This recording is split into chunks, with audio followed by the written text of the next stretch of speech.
Hello बच्चों, कैसे हैं आप।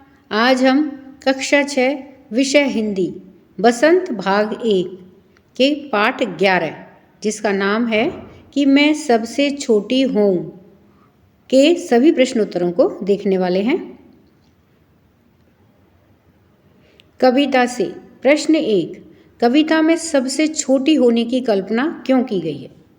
उत्तर है, कविता में सबसे छोटे होने की कल्पना इसलिए की गई है कि बच्चों को हमेशा माँ का साथ और उसका प्यार दुलार मिलता रहे। यानी कि जो छोटा बच्चा होता है उसको सबसे ज़्यादा माँ का प्यार और दुलार मिलता है, इसीलिए इसमें सबसे छोटे होने की कल्पना की गई है। प्रश्न 2, कविता में ऐसी बड़ी ना हूँ मैं क्यों कहा गया है। क्या तुम भी हमेशा छोटे बने रहना पसंद करोगे।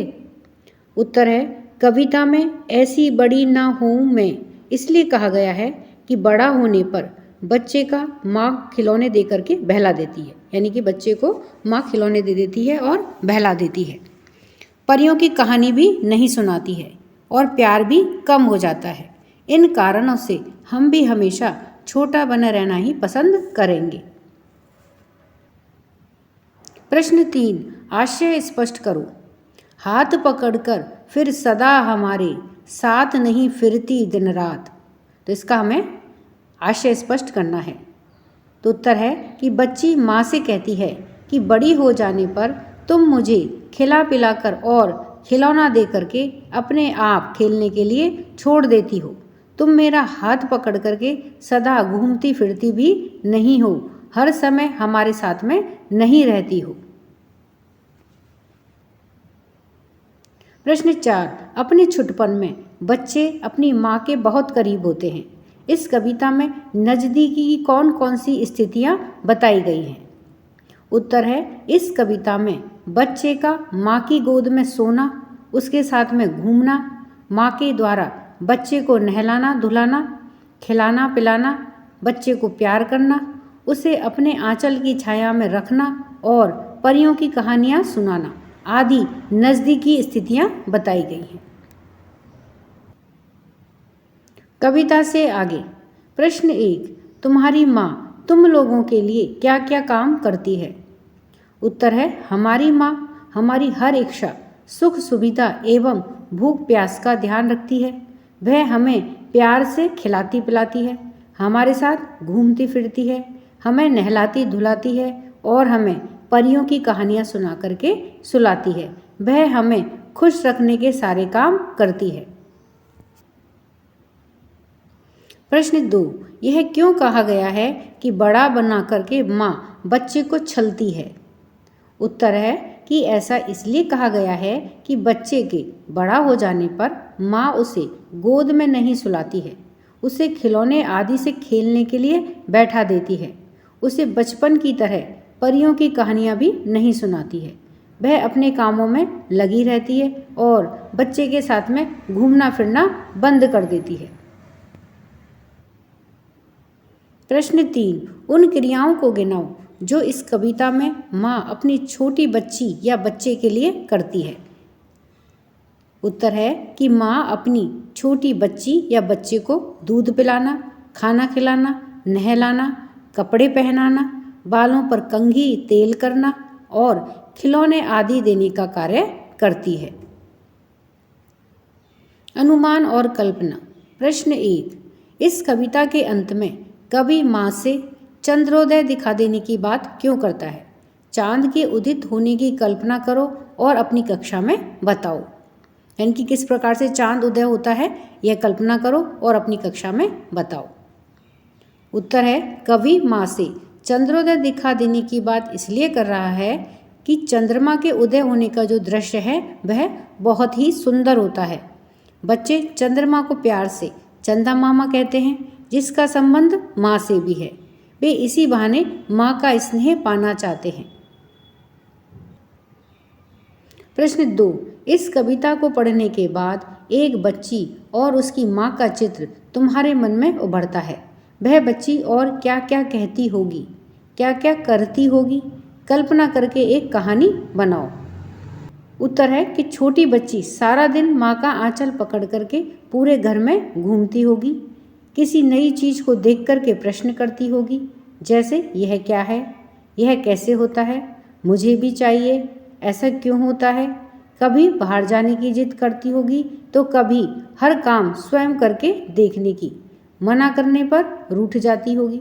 रात में जब तक नहीं सोती होगी जब तक कि माँ उसे लोरी गा करके अपनी गोद में ना सुलाए। खाना खाने में भी आनाकानी करती होगी। फिर माँ तरह तरह की बातें बनाकर उसे खाना खिलाती होगी। इस तरह वह पूरा दिन माँ को अपने इर्द गिर्द ही उलझाए रहती होगी। तो इस तरह बच्ची पूरे दिन भर क्या क्या कहती और क्या क्या करती होगी। अब कल्पना करके आपको एक कहानी बनानी है। तो एक बच्ची और एक माँ को ध्यान में रखते हुए बच्चों आप एक कहानी रच सकते हो, जिसमें वह पूरे दिन भर क्या कहती है क्या करती है, इसमें उनको मिलाते हुए एक कहानी आप बना सकते हो। प्रश्न 3, माँ अपना एक दिन कैसे गुजारती है। कुछ मौक़ों पर उसकी दिनचर्या बदल जाया करती है, जैसे मेहमानों के आ जाने पर, घर में किसी के बीमार पड़ जाने पर या त्योहार के दिन। इन अवसरों पर माँ की दिनचर्या पर क्या फ़र्क पड़ता है, सोचो और लिखो। उत्तर है माँ अपना सारा दिन घर के कामकाज करने तथा घर की देखभाल करने में गुजारती है। कुछ खास मौक़ों पर उसकी दिनचर्या में निम्नलिखित बदलाव आ जाते हैं, जैसे मेहमानों के आ जाने पर माँ को उनके लिए खाना बनाना पड़ता है। प्रतिदिन के कुछ कामों को टाल करके उनका आदर सत्कार करना पड़ता है। घर में किसी के बीमार पड़ जाने पर माँ को बीमार व्यक्ति की देखभाल करनी पड़ती है, उसे समय पर दवा देनी पड़ती है तथा उसके लिए पथ्यकारी खाना पकाती है।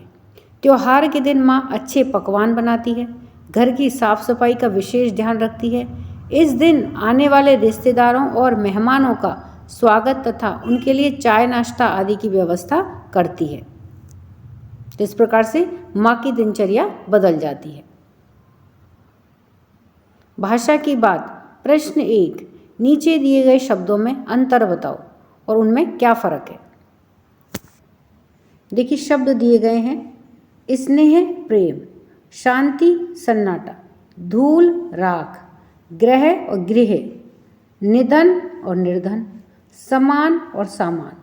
तो ये शब्द हैं और इनमें हमें अंतर बताना है। तो आइए इन्हें देखते हैं। अब देखिए शब्द है स्नेह, बच्चों के प्रति प्रेम को स्नेह कहते हैं। और प्रेम किसी के प्रति सहज प्रेम या प्यार। ग्रह आकाशीय नक्षत्र और गृह यानी घर। शांति मन की स्थिरता और सन्नाटा निर्जनता एकदम चुप्पी। निधन यानी मौत और निर्धन यानी गरीब। धूल मिट्टी के कण होते हैं धूल, और राख क्या होती है, जले हुए पदार्थ की भस्म को राख कहते हैं। समान सदृश या एक जैसा। सामान यानी कि वस्तुएं। प्रश्न 2, कविता में दिन रात शब्द आया है, दिन रात का विलोम है। तुम ऐसे 4 शब्दों के जोड़े सोच करके लिखो जो विलोम शब्दों से मिलकर के बने हुए हों। जोड़ों के अर्थ को समझने के लिए वाक्य भी बनाओ। तो देखिए ऐसे 4 शब्दों के जोड़े हैं जो आपस में तो विलोम है, विलोम शब्दों से बने हैं, और फिर इनका अर्थ समझने के लिए हमें इनके वाक्य भी बनाने हैं। तो शब्दों के जोड़े और उनके वाक्य। तो सबसे पहले है देखिए सुख दुख, तो ये आपस में एक दूसरे के विलोम शब्द हैं। और वाक्य है कि संसार में सुख दुख का सिलसिला चलता रहता है। फिर है लाभ हानि, ये देखिए आपस में एक दूसरे के विलोम हैं। अब इसका वाक्यों में प्रयोग है कि व्यापार में लाभ हानि चलती रहती है। सुबह शाम, तो ये एक दूसरे के विलोम शब्दों से मिलकर के बना हुआ शब्द है सुबह शाम। और इसका है वाक्य में प्रयोग है कि सुबह शाम घूमने जाना चाहिए। फिर है जन्म मृत्यु, इस संसार में जन्म मृत्यु का क्रम लगा रहता है। तो ये एक दूसरे के विलोम है और ये वाक्यों में प्रयोग है। कुछ करने को। प्रश्न 1, कक्षा में बच्चों को उनकी मर्जी से 2 समूहों में रखें। क है एक समूह में वे जो छोटे बने रहना चाहते हैं, और ख है दूसरे समूह में वे जो बड़े रहना चाहते हैं। यानी कि कक्षा में जितने भी बच्चे हैं उनको दो समूहों में बांटना है। तो एक समूह में तो वे बच्चों को रखना है जो छोटे ही बने रहना चाहते हैं, और दूसरे समूह में उन बच्चों को रखना है जो बड़े बने रहना चाहते हैं। अब इन दोनों समूह के सभी बच्चे एक एक करके बताएंगे कि वे क्यों छोटे बने रहना चाहते हैं या फिर वे क्यों बड़े होना चाहते हैं। उत्तर है, कक्षा में छात्र दो समूहों में बंटकर अपनी अपनी इच्छाएं निम्न प्रकार से व्यक्त कर सकते हैं। अब देखिए, कक्षा में एक छात्र है राम। वह बता रहा है कि वह छोटे ही बने रहना क्यों चाहता है। तो वह कहता है कि मैं छोटे बनना चाहता हूँ ताकि अपनी माँ और पिता के ज़्यादा समीप रह सकूं और उनका स्नेह पा सकूं। तो वो इसलिए छोटे बने रहना चाहता है। अब देखिए, श्याम क्या कहता है कि मैं बड़े बनना चाहता हूँ ताकि अपने माता पिता और घर के कामकाज को कर सकूं। तो इसलिए श्याम बड़े बनना चाहता है। इसी प्रकार से सभी बच्चे अपने छोटे और बड़े बनने के कारण बता सकते हैं कि वे क्यों छोटे बने रहना चाहते हैं और क्यों वो बड़े बनना चाहते हैं। तो इस प्रकार से हमने इस पाठ के सभी अभ्यास कार्य को देखा है। वीडियो पसंद आने पर वीडियो को लाइक करें, शेयर करें। चैनल पर नए हैं तो सब्सक्राइब करना ना भूलें। मिलते हैं नए वीडियो में। इसी के साथ धन्यवाद।